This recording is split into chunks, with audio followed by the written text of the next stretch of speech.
Hi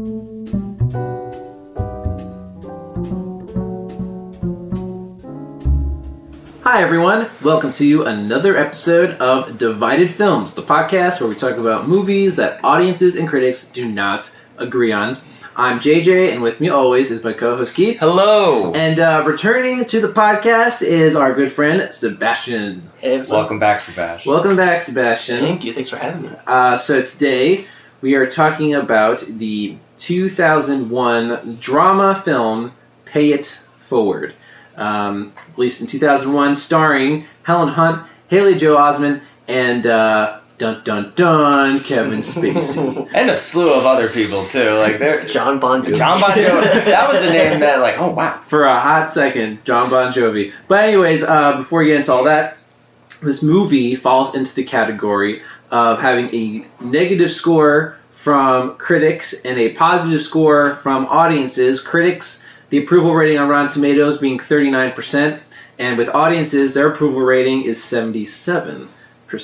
So that is quite a difference. And the critics' consensus for Pay It Forward is, Pay It Forward has strong performances from Spacey, Hunt, and Osment, but the movie itself is too emotionally manipulative, and the ending is bad. That is the consensus there. So, what were your guys' initial thoughts on seeing this movie, and what do you think of this divide? Like, what do you think explains this divide? I guess I could start. Well, this is an interesting movie because I remember watching this as a young man in the early 2000s, and when you watch this as a kid, I don't know, we were in elementary school, middle school, or something. It's one of those movies that you see as a kid and you feel like, oh, it's pretty deep. Yeah. It feels compared to what you normally see. Yeah, so it's heavy. You like associate heaviness with kind of like depth, I guess. Mm-hmm. Watching it now, I didn't hate it, but there's moments where I was like, oh, this is very over the top. Yes. Oh, yeah. Just like everything's kind of turned up to 11, especially if you think about the opening. Like the opening is kind of this absurd really introduction. It kind of does not really give you a sense of what the rest of the movie is like. Now, it's interesting you said, it's true. I think we watched this in school, like they had to show us this in like middle school or something. But one of my initial questions of this movie is, who is this movie for? Because that classroom scene makes you think that this is a movie that like children would gain some insight from. But then like 5 minutes later, you're in like a strip club. So I just was very confused on like who this movie is targeting, among other things. But first, Keith, what were your thoughts? I understand the heavy criticisms, and it's a lot. It's amazing that you can do a deep dive into, like, I totally understand why the critics liked it, and I can kind of understand why people also liked, why the critics didn't like it, right? And why people did like it. There are some good points, and I think there are some really bad points. Yes. I think the entire Jay Moore scene, and that's about 40% of the movie. The reporter. The entire, like, 40% of this movie is just Jay Moore, and that whole spiel, I would just, like...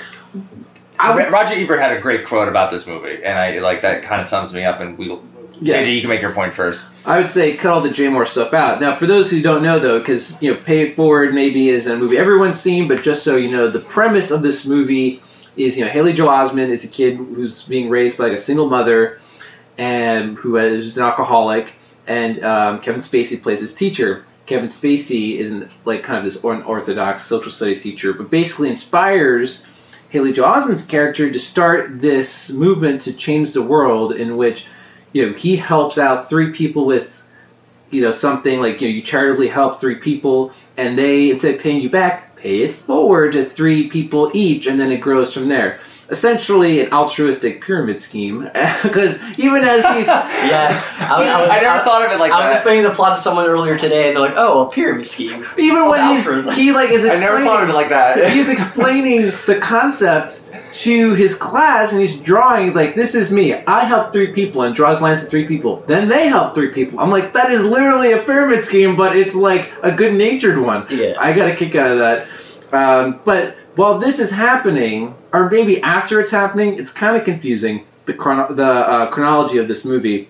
Basically, this movement he starts, like, spreads and makes its way to this reporter who benefits from this movement. He wants to get to the bottom of like what exactly is happening, why are people doing nice things for each other, and that's the Jay Moore character. And so the movie kind of cuts back and forth between, Haley Joel Osment trying to start this movement happening, and then the Jay Moore character trying to investigate where this movement started. It's kind of like working backwards. So we should clarify in terms of there's time and geography at play here, right? Yes. So it starts with Jay Moore on an absurd introduction. Yes. 4 months earlier. Or well, you get the 4 introduction. months later, I think, right? No, 4 months later. Yeah. 4 Yeah. months later, and then so it starts there, and then it goes 4 months earlier when it cuts back to Haley Joel Osment. Yeah. So Jay Moore is in Los Angeles, and Haley Joel Osment is in Las Vegas. Las Vegas, Right. yeah.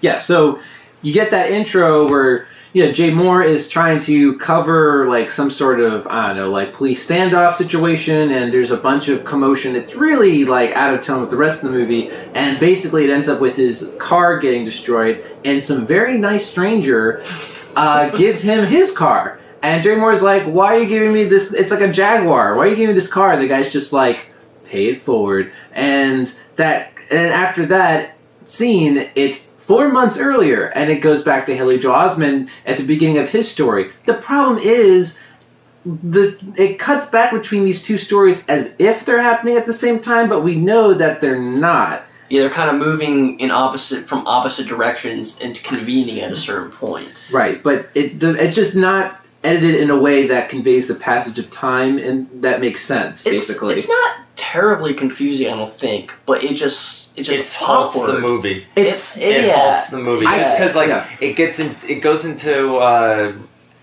I hated it. I hated Jay Moore's plotline. I just hated it. What's even more confusing... No offense to Jay Moore, too. He's fine. I think his character was a little too pushy to make him likable.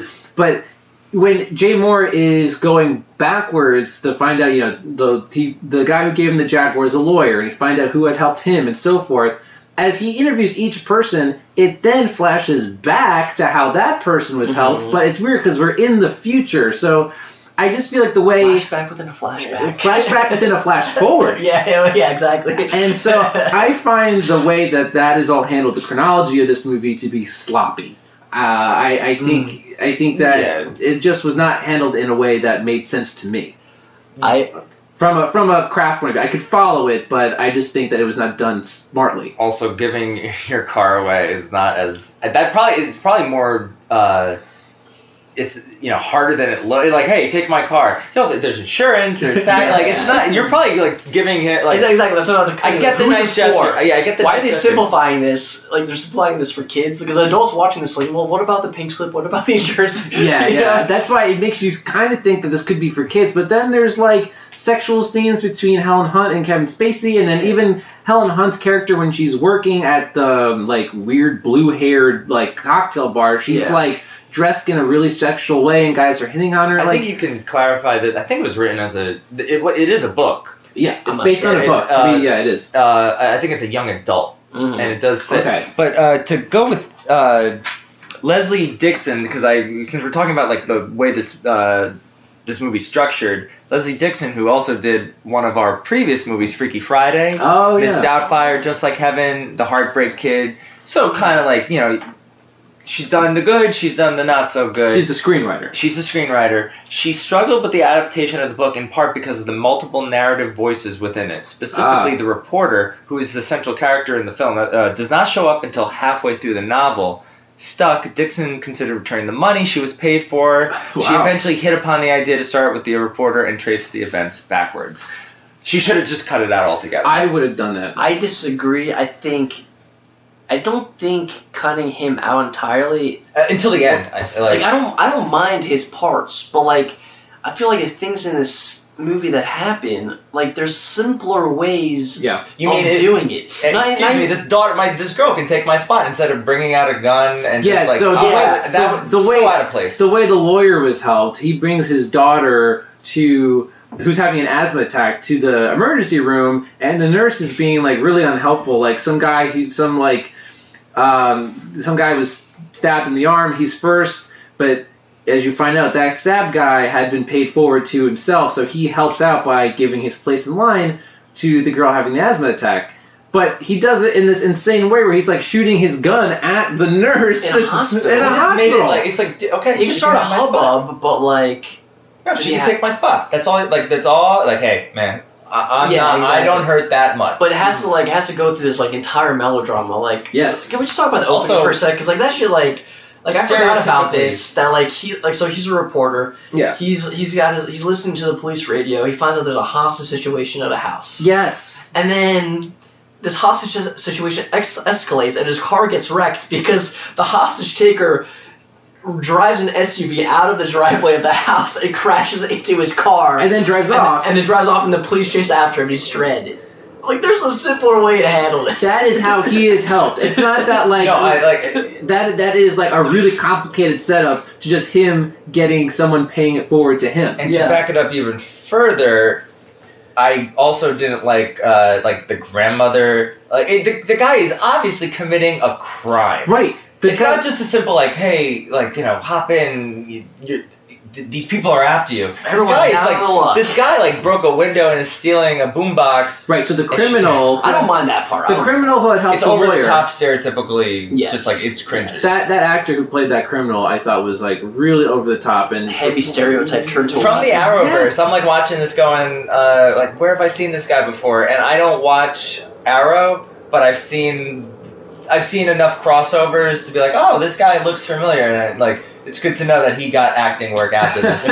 but because he was so over the top that it was, and I imagine his direction. It was not charming. I think he was trying to come off as like a funny, likable guy, but he just came off as annoying. And then Jay Moore blackmails a governor to get him early parole. I did not need to see any of that. I didn't care. For the criminal, the movie stands in its own way. The way Jay Moore, the reporter, is able to get information from the criminal is by helping him get his parole sooner, so he blackmails the governor. Like, it's so convoluted. And at that point, there's a scene where you see the guy blackmailing the governor. I'm like, I don't care about any of this. It convolutes the message of pay forward to me. Simple gesture. I mean, it's not a simple gesture. Have you guys ever been paid forward to? Paid forward to or paid it forward? I don't know. I don't know. Someone paid for my grocery. Someone, like, I was missing like $5. I was $5 short, and the man behind me, this was like maybe a couple months ago. That's nice. It said, hey, here's $5. Yeah.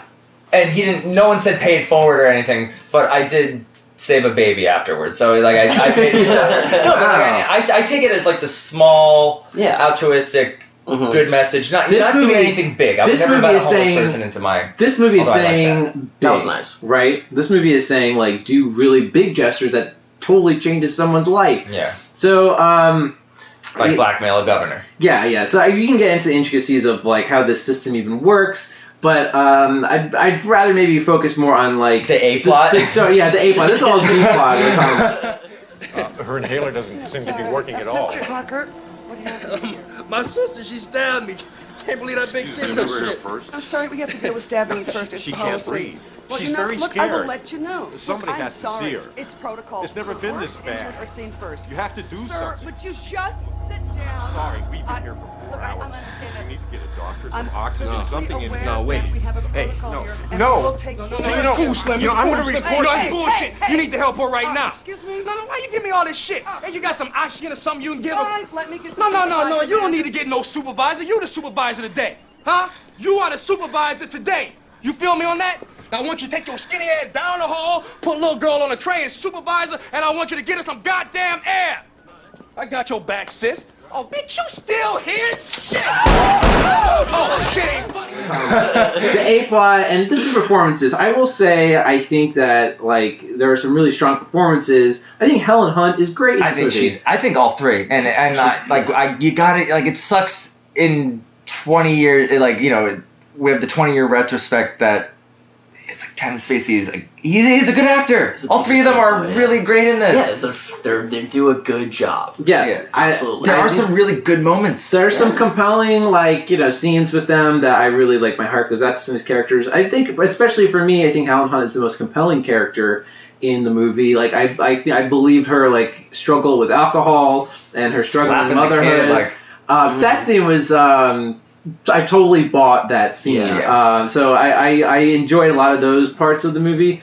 But the Haley Joel Osment character, I feel like is not really a believable kid. Like, I like his performance, but I don't know if a kid would be that, like, insistent on his teacher dating his mom. Like, that I thought was strange. The weird part. He was adamant about it. He was excited when he saw his teacher get out of bed with his mom. That was, like, one of the weirdest aspects of it. Like, all right, so I think he's an interesting character in that sense that, you know, he's naive and uncynical despite what's happened to him in his life.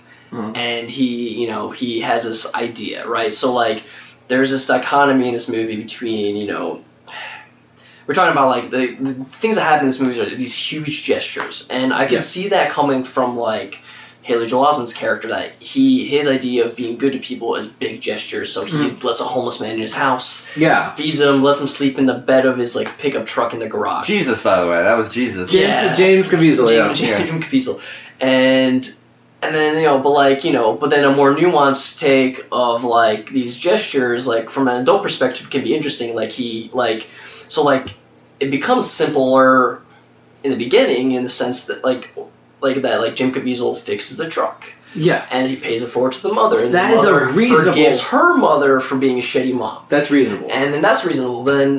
But it's weird coming off of, like, a guy giving up his fucking car. Yeah, a Jaguar. That's to a stranger. Maybe say, like, need a lift? Not take my car. The A-plots pay it forward. Like, even Jim Caviezel saving the suicide. Like, that's where it's effective. And then it gets bogged down. The B-plot is like 40% of the movie, and it just hurts it so much. Yeah. Can I bring something else up, though? Sure. Because I just thought it was kind of funny, and it kind of confused me. Why is she hiding a bottle of vodka in a loaded washing machine? She's an alcoholic. That's not a place you hide vodka. That makes no sense. She has it, like, in every little nook and cranny in the house. There was, you know, we always rag on the 80s for weird haircuts. The haircuts in the early 2000s, late 90s, like, there were some of those kids. When that kid walked into that classroom, like bad-haired kid, the kid that's late. And I don't know if that line was he shows up periodically. If that line was written pre-script, or if they said, "Hey, that's some off." That movie, that hair alone is minus 10 points. And that was incredible casting, because I believe that kid would be late. Yeah. No, I believe it. That kid pissed me off. That hair was so disgusting. It looked like he hadn't showered in weeks. And of course you get, like, the Nick Carter, you get, like, the Jonathan Taylor Thomas. I'm like, we had our, I don't think I had those, but there were some pretty bad hairstyles. I don't think I liked really any of the other kids in this movie. He goes to the most dangerous school in them. Does he though? The only thing about this school, like Degrassi bad. The only thing about this school that, like, they had metal detectors, so I guess they're, you know, like. But no one guarded. Like, they're able to slide that knife right on through. Yeah, not through the metal detector, but through, like, the in between the metal detectors. Yeah. Right. So I guess those are bad. Those are awful bad kids. Yeah. Well, those are the only kids in this school that maybe warrants having the metal detectors, because every other kid in this school just seems like your average, like, you know, suburban kid. There's having to be 3 kids that want to be gangsters. There's 3 gang kids in this school. Degrassi bad. Yeah, it's weird. I mean, I was talking about this with Eric, and he was saying, you know, like, Las Vegas was never, like, it's only recently become, like, you know, not a super sketchy area. Yeah. But I don't think this movie really conveyed in a way that this sort of thing could happen where we are. In the established school environment that we're in this movie, I did not really expect. I didn't see. It wasn't particularly diverse. It seemed a little. No, it wasn't. Not for even Vegas standards. It seemed like really out of place there to be, like, these, like, 12-year-old gang members who were sticking in knives. It was like this one white kid that, like, had his slick back hair, and I guess he was supposed to. It seemed like he was supposed to play like Hispanic or something. Like, but he's a super white kid. But he's a super white kid, and then there was, like, these 2 other kids with, like, spiky hair, and like, oh, they're white. They're dressed like Limp Bizkit. Yeah. They're not dressed like gang members. Yeah. God. So and then the classroom scene where you have, like, Kevin Spacey explain, like, go out and change the world. Like I don't know, the kids in this, like, they keep cutting to the different kids' reactions, and I just, these kids weren't doing it for me. Like, you know, what's wrong with this assignment? It's crazy. It's nuts. I'm not doing it. Yeah. That's a word I don't know. Oh, yeah, the dictionary. Yeah, well, which is kind of cool, I like guess. that aspect of it. I bought Kevin Spacey's character, but interesting enough, the character is very different in the book, and I'm curious why these kind of changes were made. For example, in the book, the teacher is African American, and he got his burns on his face from like napalm. That like I guess he fought in Vietnam. Whoa. In this movie, Kevin Spacey obviously is white, and he got his burns from his abusive father. Yeah. So I just I'm I curious. think like, that works better I for think the that movie. yeah. worked for the movie. Yeah. Okay. I think that works. I think that works. It works better that he's white. What are you saying? I didn't mean that. Well, Denzel Yes, you Washington was did. offered the role, and I think didn't mean that. Denzel Washington was offered the role, and then they turned it down. And I guess they couldn't get anyone. And then when Kevin Spacey's like, "I'll do it," it's like, of okay. course.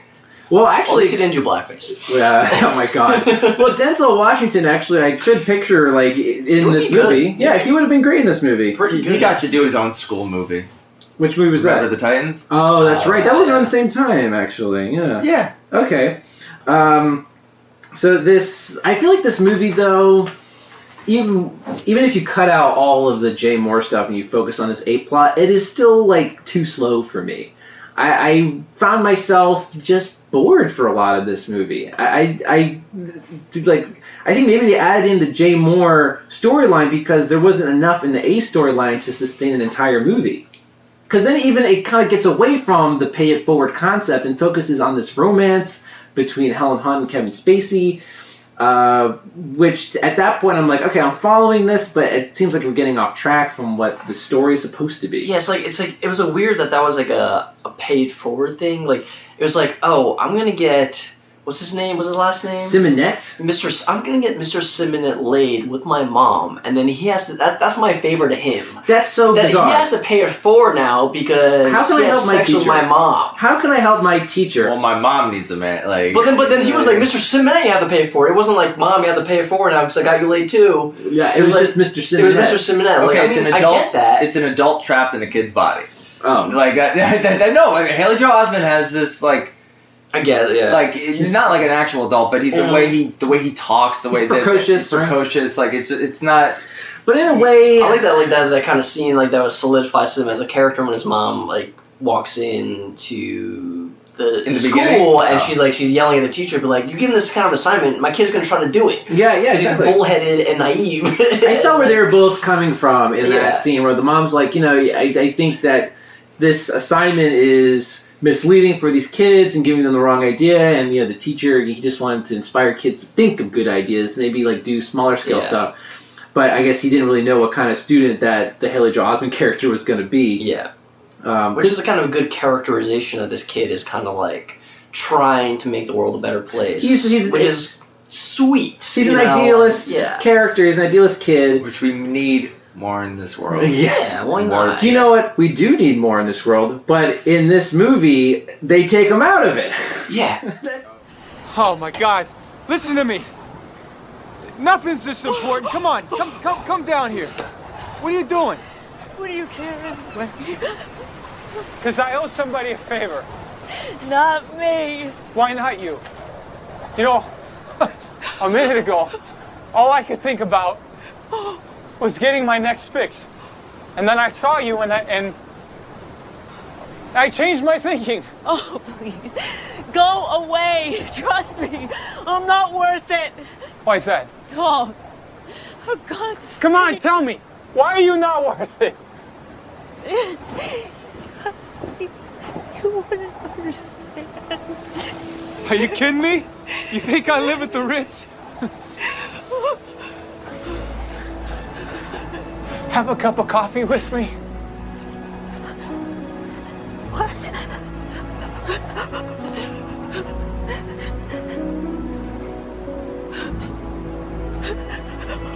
Do me a favor. Save my life. Oh, can we? Yeah, can we, like.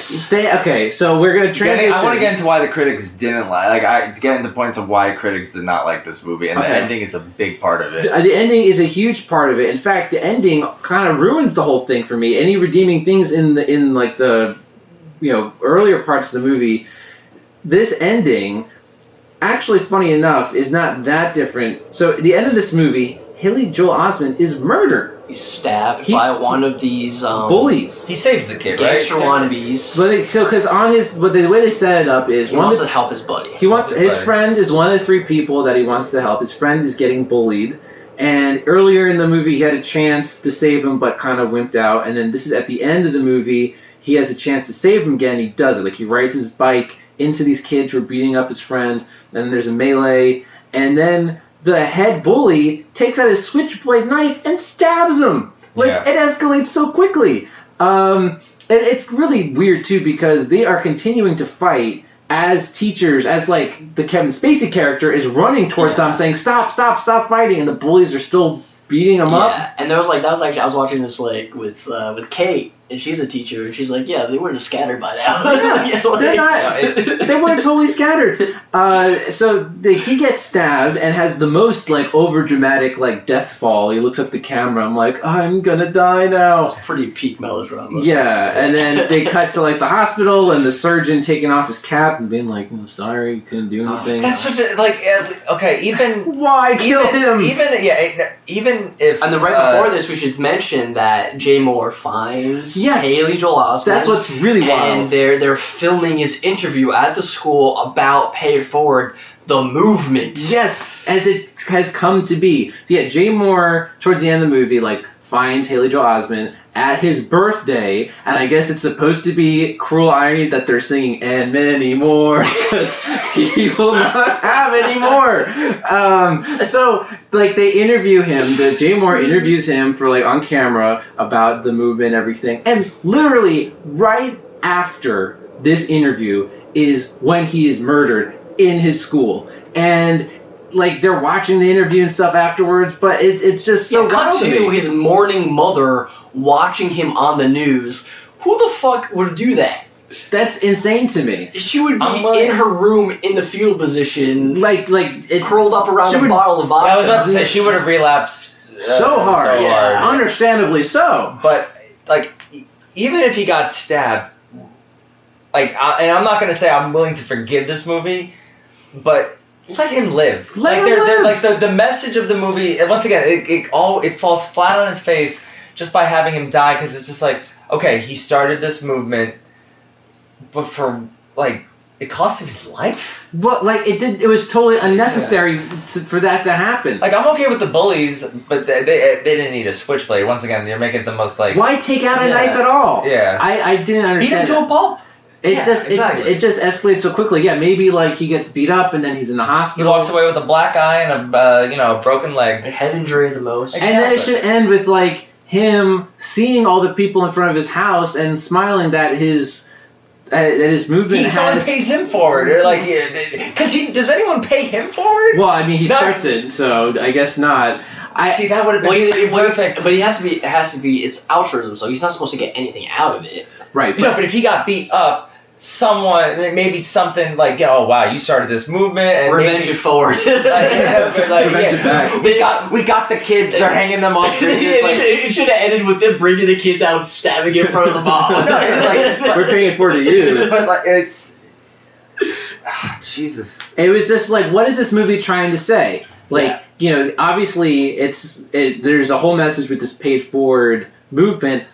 Be kind to others, do the right thing. Be a better person. But Haley Joel Osment is all of that, and his reward is getting murdered. Yeah. So I don't understand, why reward this character, or not reward him, but why punish this character who has done nothing but, struggled with his own family, and he is trying to do the right thing. What? I don't understand the narrative purpose of killing him at the end, except, I guess, making him a martyr, but that is so over the top. No, it doesn't... An 11-year-old boy does not need to be a martyr. No, it's especially just for weird this Jesus narrative that they're trying to put forward. If he died with his arms out, I would not even want to know how it ended. Died with his arms out. But what's weird though is that in the book he also is murdered, but it's different. You can change shit. In the book, he is invited to meet the president because of this movement that has taken off. So he goes to Washington, D.C. After meeting with the president... That's worse. You're that kid. After meeting with the president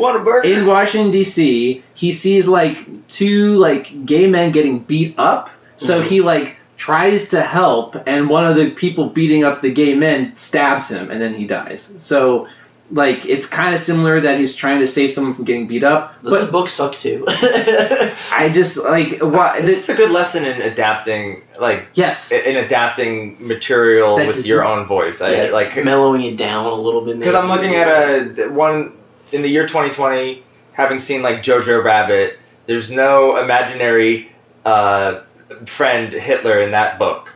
It's just like a straight sad story about Hitler. Really? And Taika Waititi added his vision and voice to it. And granted, this is 20 years ago, and this is a YA Oscar baity film. Yes, very much so. Well, what am I a writer to do? How do, like, you know, you're cutting out this. You could have taken some chances, but like. Granted, he's not going to go to Washington, he'll get stabbed. I almost would have, I could have tolerated him dying just, randomly. But, the fact that he was stabbed by, a student. The way it happened. It's just bizarre. Well, it just didn't work. It's emotionally, and the words emotionally. For me as a kid, I was like, oh, man, this is intense, but now as an adult, I'm like, oh, why? It's so just to manipulate the audience into crying. Yeah, I mean, that's the only thing I could think of, I would say of all the movies that we've done on this podcast so far, having read a lot of the critics' reviews, I've never seen them so oh wow, they're about to riot. They were so some of these reviews people are mad at how emotionally manipulated they were. This is a blackmail. This is emotional blackmail. That's something a few times was used by critics. I think the critic riot of 2001 or 2000, the critics rioted in the streets. They were so mad about this film. No, they were I can understand that, and a lot of audiences. It's not just the ending; it's everything. It's everything before it. Every melodramatic thing leading up to it. Yeah. But I also when we get to the audience portion, we can dissect that a little bit. But I can totally understand. I wanted more Jim Caviezel. Honestly, yeah, his life. When he I love that line when he's trying to talk the woman off the bridge, and he's like, "Save me, save my life." Mm-hmm. I thought that was great. That was a really lovely. His art, that's a great he moment. Relapsed too. Yeah, that scene where the kid and he's the kid realizes that this isn't perfect, but then the kid, because he's so unnuanced in his emotion, he doesn't realize they still helped him. It wasn't a failure just because he relapsed. But it is an important lesson to learn. Yeah, exactly. And then we cut to a guy shooting up pulling a gun in a hospital. Yeah, exactly. It's so there's such a great scene, bizarre. even in the beginning when he's jarring. How he's talking to his mom. It's it's happened again. It's just I imagine kids of alcoholic parents have had that conversation. You're sneaking it. You're sneaking it. When she pulls a bottle out of the lampshade, I like that. There's some really good moments in there, and then it just, completely 180s into tone-wise. Yeah. Well, to get back to, you mentioned Roger Ebert had a good statement about this movie. I think the last line of his review was something I believed in these actors. I wish the movie got out of their way. It was interesting. The movie, screenwriting-wise, story-wise, it's trying too hard. And, when it kind of steps back and kind of has simpler scenes where you, allow the actors to shine, then you really get some, really compelling moments. Yeah. But then, once you start, trying too hard with these kind of convoluted scenes, then that is what, at least for us and for the critics, kind of takes you out of it. Because it comes off as insincere. But for audiences, a lot of people were moved by this movie. Some of the recurring things people wrote are things like, this movie, it had a message of faith and human goodness, a very moving movie, made me cry. So, a lot of people were moved by this movie. I feel you can still move people and inspire people without going to such extremes. Well, my question for the audience, and maybe mostly to you guys, with movies like this, and I can't think of any other examples coming to mind, but if you were to tell someone, you're being emotionally manipulated, I don't think people care. I don't think the general audiences care. I think they're just granted, critics see the 10 versions of this movie. They know the tropes, they know this, they know what's going on, and people are also less cynical. Audiences don't really use the term Oscar bait. general I mean, audiences. like, I could, like, because there's different aspects of this, right? So there's, like, this emotional manipulation that we're talking about where, you know, you're pulling the rug from under you by killing off this character and trying to make you cry, right? But then, you know, which we're criticizing it, but then there are other movies that I think we all would agree that are really good, that they're, in their own way, are emotionally manipulative, like maybe Hereditary or like Midsummer, but audiences hate it because it's coming to this other extreme where terror, or it's even just like trying to like almost mess with the audience. Like, I feel like this is like, it's hard to. But if I were to say to you, it's like, weird. I think everyone has their bar, or I think it's like emotional uncanny valley. Like, I think people know and accept, but it's like, if you're enjoying the movie and I were to go to you like, you know, you're being emotionally manipulative. This is obvious, right? And I think most people, judging by the audience score, go, I know and I don't care. Yeah, like they're crying. It's not subvertive. It's not really subverting anything. Well, you can see, it's like seeing the seams, right? You can see how they're manipulating you, as to opposed to other movies that we maybe give more respect to, that evoke these kind of like emotions from us. Yes, all kinds of movies. The Departed, maybe even like, think about The Departed, right? That's kind of a similar almost concept, right? Right, where you like kill off like, you know, the main character in a way that's like devastating as an invested viewer. Earned. You know what I mean? That's a good point. It made sense. It made sense in context of the story. Yeah. That is my maybe like biggest problem, that this like death scene just does not fit in the context of the story. They didn't set it up in a way that makes sense. And in Departed, like, that's the world you're in, and that could happen. But then you realize that they set this up from the fucking beginning by them sneaking the Switchblade into the school. Like, she's been setting this up from the very beginning. They had the shot dedicated. But that was the only thing that really was the setup. Yeah. And the rest of the movie, you don't really get a sense that a person could be killed there, because it just, besides the metal detectors, it just seems like a normal school, at least the way they depict it in the movie. Like, say if this took place at like an inner city school or something, you know, not to like cast any broad stereotypes or anything, but if this was set up in an environment where that is a looming threat that is believable, then this wouldn't seem so jarring and like out of character. But I guess it's supposed to be that way, but like it just like didn't. I don't know. So like looking at like watching this again, like because like when remembering this movie, I'm like, oh, he goes to like an inner city school, or he goes to like a school that's like, you know, seems to be like dangerous in some fashion because they have metal detectors. But then when you actually look at the school, you're like, oh, this is like seems like a fine school. It doesn't fit. Audiences. I think the reason for the high audience score is audiences and even some critics agree. And I think we kind of say the same, that at least these three characters feel lived in. Like you could see the flaws, and it's so. It's not an out of left field type thing, but it's just like when he gets stabbed, you're like, oh!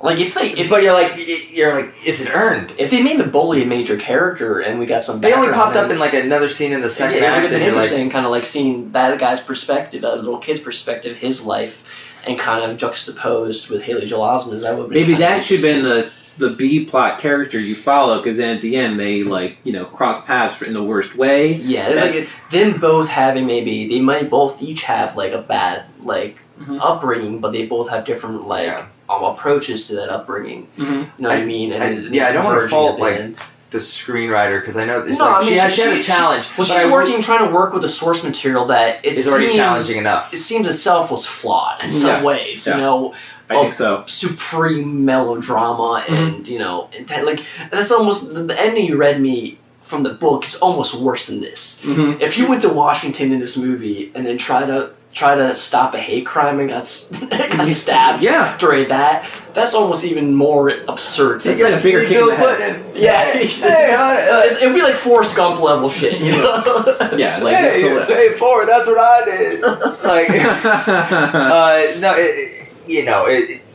What is this? Is this movie a sequel? Forrest Gump. It's amazing. Well, Haley Joel Osment universe. No, this is Haley Joel Osment all grown up. I know, that's what I'm saying. It's amazing. I give credit for what they were able to adapt it to, and I just wish this is kind of like not even a fault, but it's like I wish someone was like, we could do a lot more here.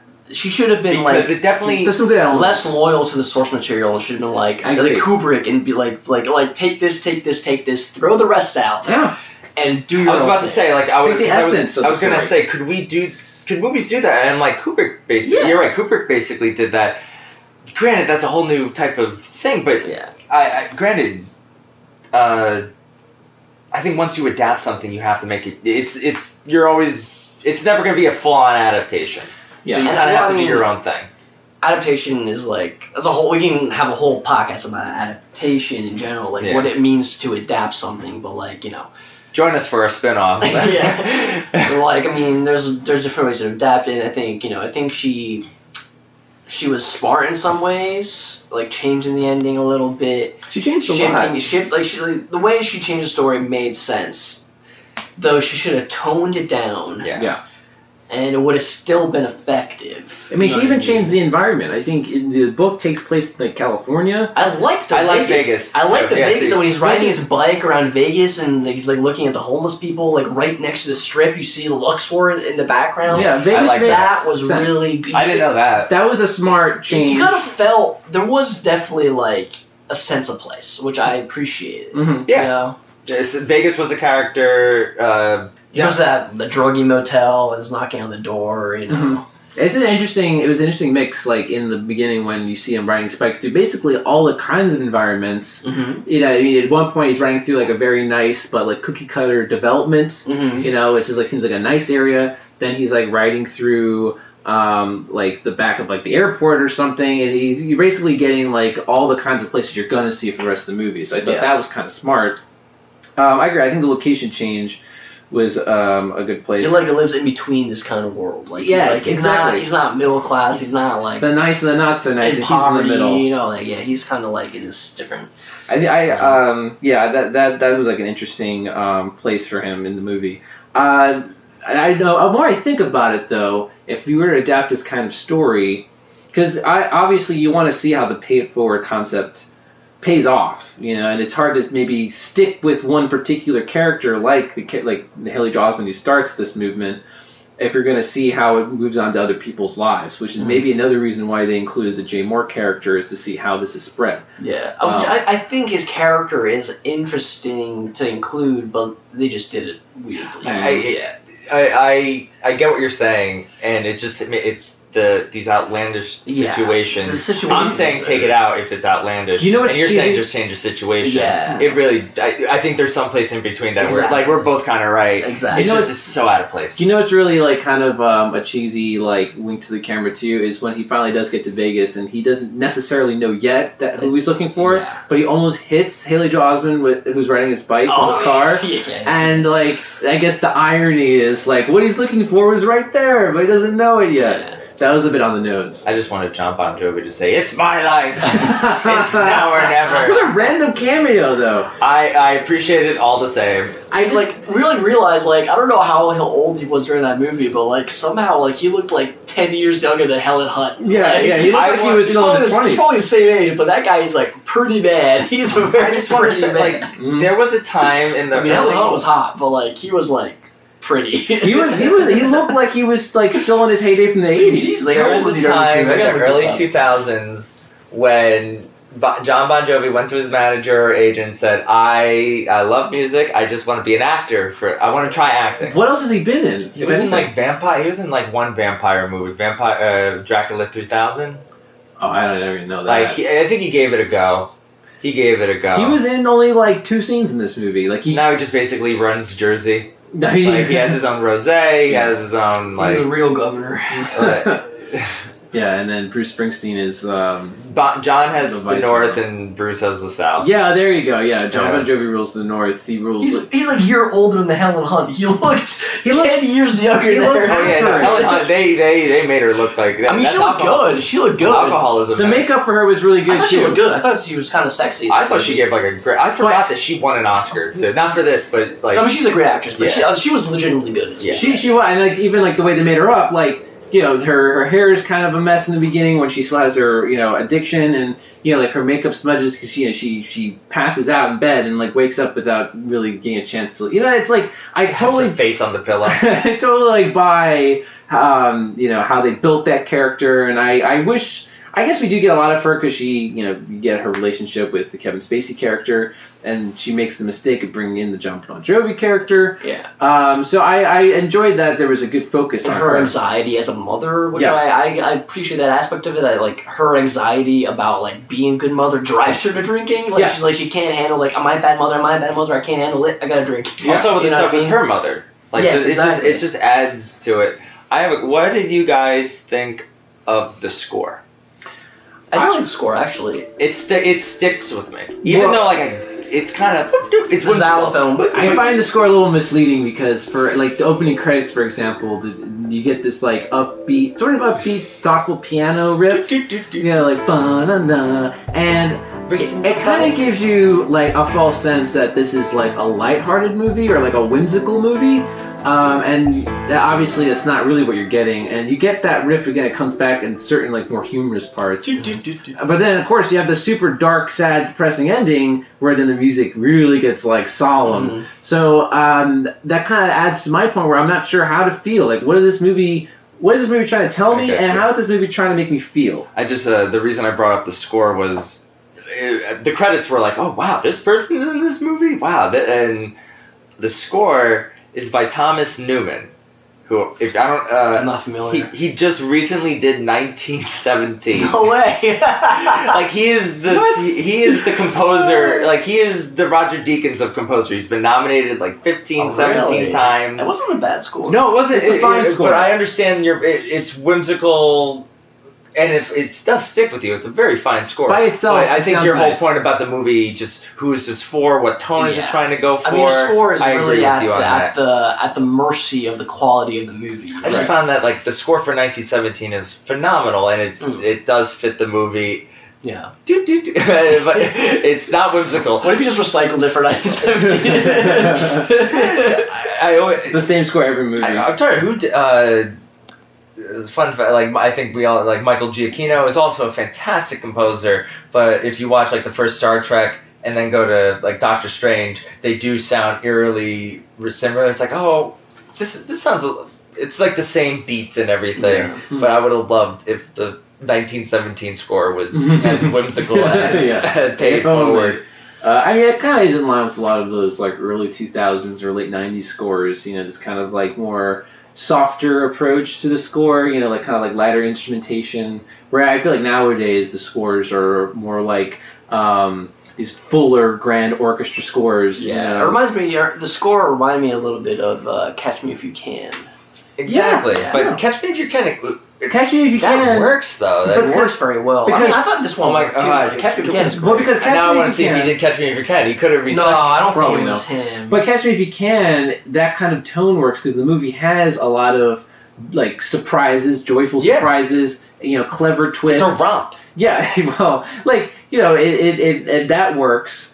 Because the character is smart and he's scheming. It's John Williams. John Williams. Oh, okay. But here... Spielberg, he was against John Williams. He's got John Williams on speed dial. Yeah, of course. Well, why mess with a good thing? I feel like with them, it's the recent He's like locked in his basement and he's like, make that song! Hey, John, we know you're like... They're like neighbors. He's always knocking on his door. Like, fine, all right, another score. It's like, John, we need another Star Wars score. It's like, guys, I gave you Duel of the Fates for the last one. Like, just reuse that. Like, reuse that. I'm 80-something years old. Let me retire. Aren't they planning a new Indiana Jones now? To be directed by James Mangold? It would be good.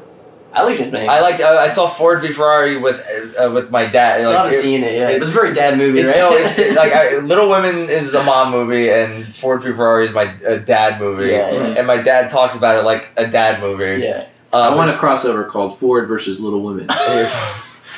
Ford v Batman. That's me. And that's 3 people. And I'm going to help them. But it has to be something really big.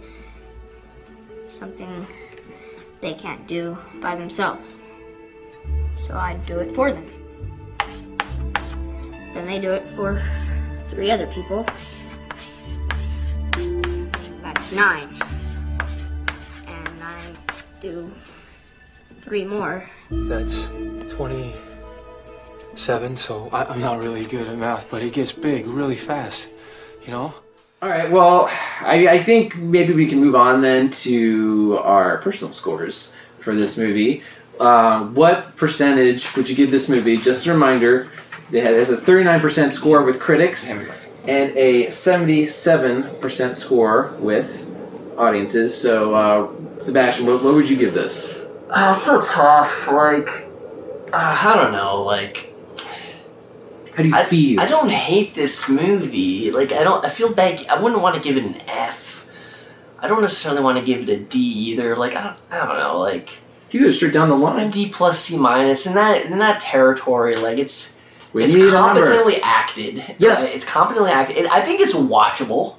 I wasn't like. It's watchable, but I didn't regret watching this. Like, my worry when I was rewatching this movie is like, as a kid, I kind of liked it, and then now I'm like, I'm an adult, I'm a cynical asshole. Like, am I gonna like, want to sit through this fucking movie?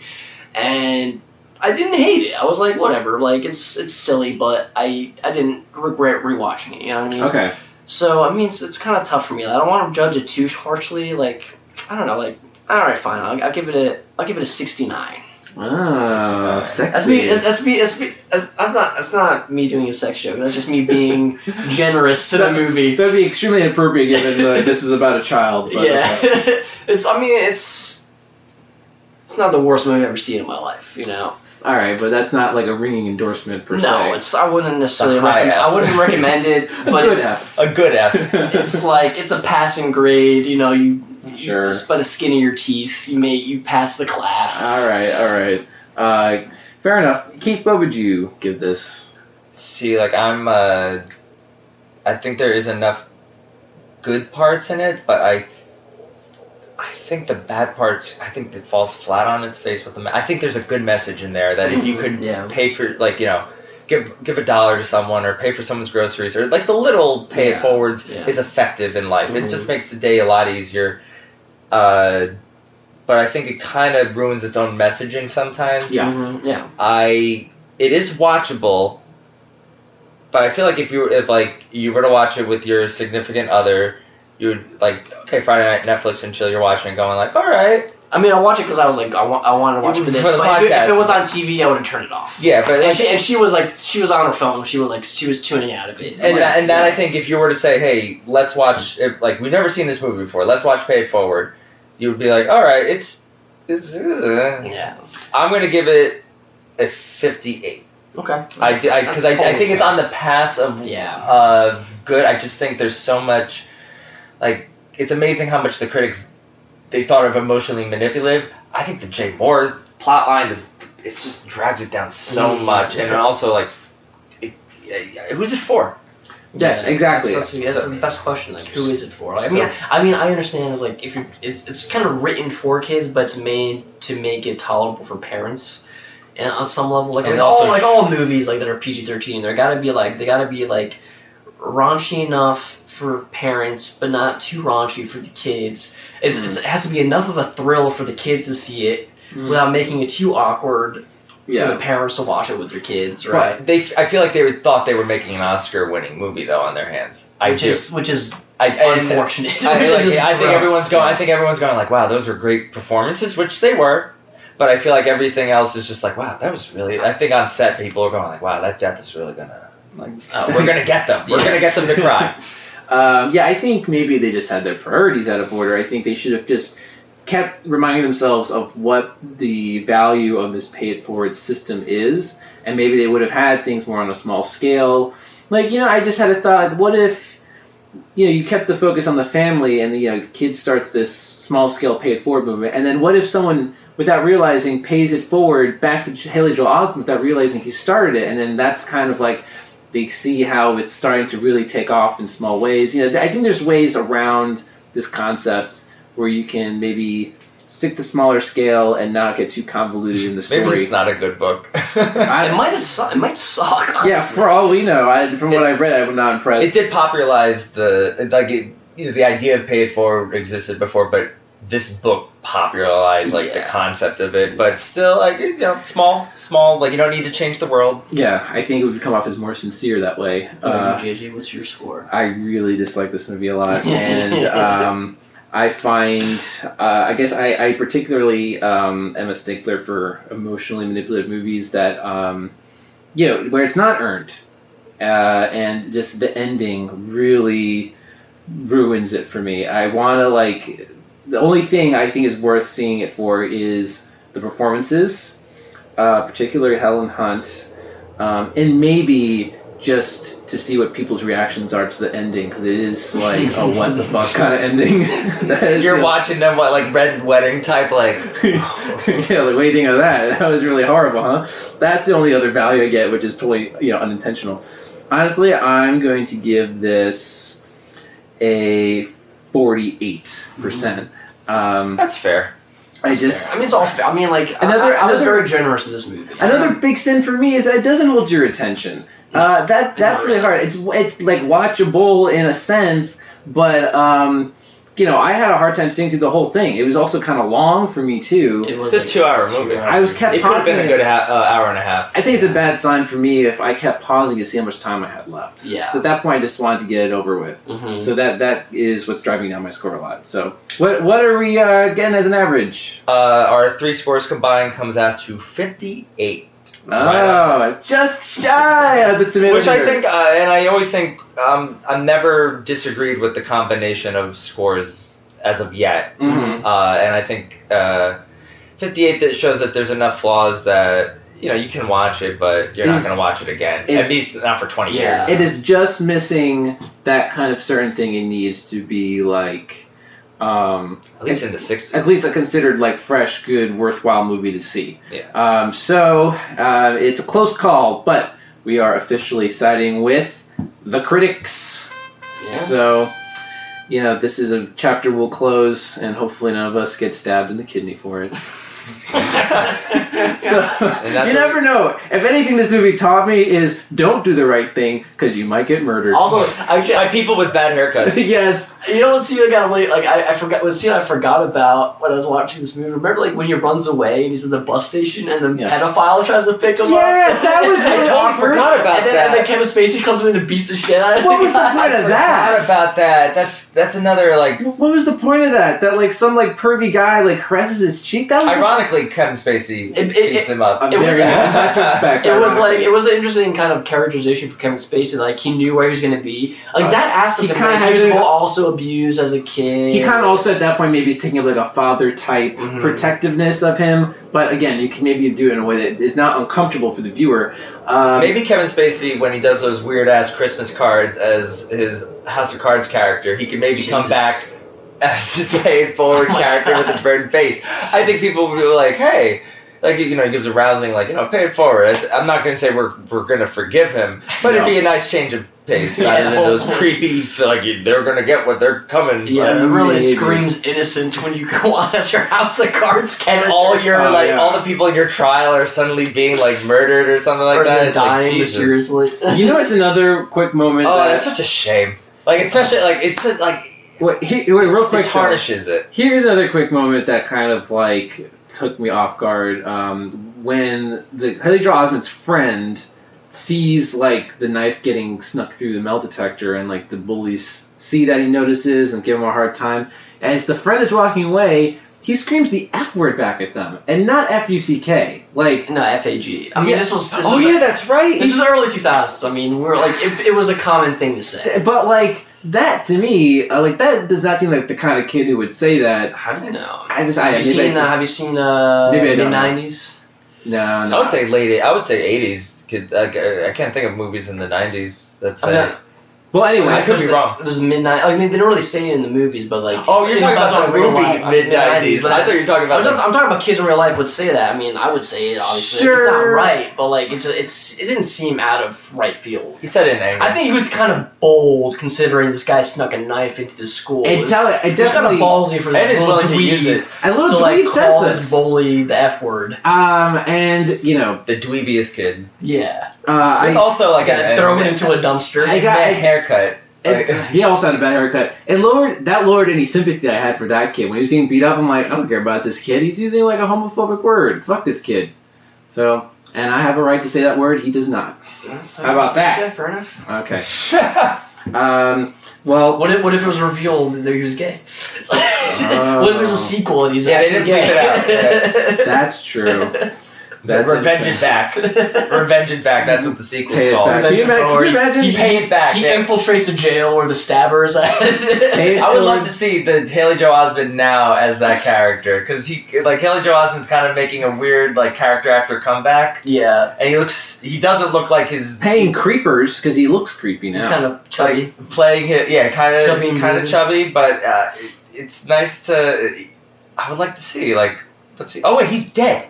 His character is dead. He's dead. I'm like, never mind. Well, no, He's back from the dead? Yeah, you guys aren't stopping me. I'm like, I was very confused. I want to see what this character's up to. He's I'm happy dead. to Never let mind. you. I'm happy to let you go on these insane. It becomes rants. like a La Femme Nikita sort of thing, where it was actually a secret agency brought him back to life, and it was all planned out. Yeah, they faked this If guy. anything, I'm happy to have him back. I'm happy to have Haley Joel Osment character actor back. Sure, I did see him in The Boys, and he was, I guess. He's in The Boys? Yeah, Yeah.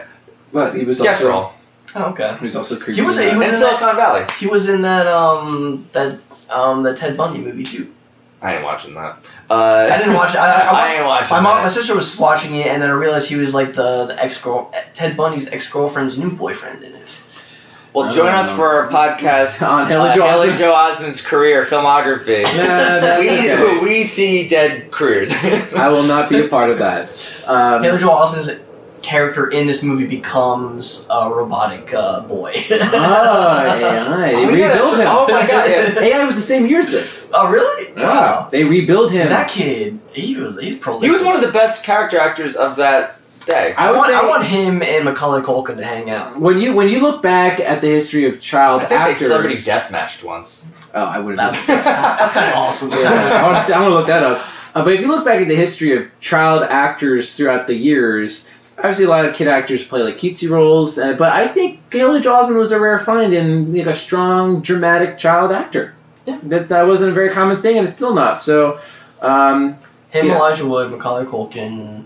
I actually just saw Elijah Wood in Flipper. I didn't watch the whole movie. I was flipping through the channels. And the Good Son. I thought that was a kind of. Well, The Good weird, Son is where it's a complete devoid. That's an interesting double feature. Watch Pay It Forward and then The Good Son. very different tones. Macaulay Culkin's a creep in that, and I Yeah. think he would even say. He's a serial killer. I would love to go on his Hey, we could do a crossover podcast, Macaulay. We listen. Good to have you back. You're always saying that. Good to have Brendan Fraser back. I like seeing him on Red Letter Media videos. Sure. I just heard he got cast in the new American Horror Story. Oh, did he? Yeah. Interesting. He's doing his own thing. I think he's. He has a lot of money. He's just living his life. He's just enjoying himself. Probably gets he's doing those commercials. This is really gone off the rails, hasn't it? Yeah, we're gonna I'm good with that. We're gonna cut all. I'm totally fine with that too. No, I'm we're gonna all in. Fuck, leave it all in. cut it out. I might just cut all your dialogue out, so That's it's just fine. me and Keith, and then I don't care. We'll get Macaulay Culkin to come in and record your lines. redub your lines. That would be funny. Macaulay Culkin as Sebastian. All right. Well, hopefully this is the end of the Pay It Forward legacy, as we know. I was gonna say, what movie did we do again? Pay It Forward reboot. Let's do a Pay It Forward reboot. Pay it. I think it's about time. Pay it forward 20 again. years. What if Christopher Nolan did Pay It We can get Forward? Denzel Washington together. Yeah, You know, this is what if Pay It Forward was a real influence on Christopher Nolan and the way he plays with time in his movies? What if he watched Pay It Forward? He's like, oh, this is what I should be doing. That is the price we had to pay. There would be no Dunkirk without Pay It Forward. Here's what Christopher Nolan. That is the real Pay It Forward. This movie paid it forward for future viewers. The viewers who suffered through this movie paid it forward to future viewers who got good movies. We now have live. We're now hearing live what Christopher Nolan thinks of Pay It Forward. I have no bloody idea what that is. Probably not. All right, I am cutting this off right now, you guys. Thank you very much for your opinions on Pay It Forward. We all agree it's garbage. Well, I'm kidding. But It's somewhat garbage. Somewhat garbage. It's an unwatchable, shitty movie that's not really worth your It's like, time. you had like a greasy burger and there's still the wrapper left and you're throwing it in the trash. It's like you just had that. Yeah. that's the first time we compared a movie to food. But you know what? That's a good analogy. It could have been better, but unfortunately, it got bogged down with just getting off the rails like we did just now. So on that note, It's the best kind of podcast, guys, when it goes off the rails, I think. maybe I'll have to listen to it and see. Screw it, leave it all in. All right. Thank you, everyone, for listening to that insane rant. But please join us again next time when we're more on point for another divided film. Later, guys. Thank you, Later. Sebastian, for joining us. Yes, thank you, Thanks for having Sebastian. me. That's my pleasure. All right, take care.